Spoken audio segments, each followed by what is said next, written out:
नमस्ते, म सीता राई। फाइनल्ली आज चाहिँ हामी चाहिँ भीमताङमा छौँ। हामी हिजो पास गरेर आएको। अनि यो चाहिँ भीमताङ भनेको चाहिँ कहाँ भन्नुहुन्छ भने यो मनाङ जिल्लाको लार्के पास गरेर आउने यो सुरुको ठाउँ हो। अनि यो चाहिँ लार्के पास कहाँ भन्नुहुन्छ भने यो गोर्खा र मनाङको सिमाना हो। अनि यहाँबाट देखिने भ्यूहरू चाहिँ यो एकदम मलाई मनपर्ने ठाउँ यो भीमताङ एउटा। यहाँबाट देखिने ठाउँहरू चाहिँ म देखाउँछु है तपाईँहरूलाई।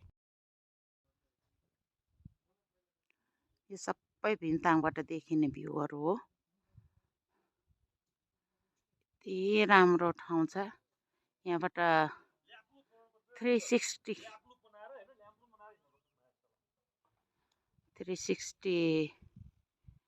हिमालहरू देखिन्छ।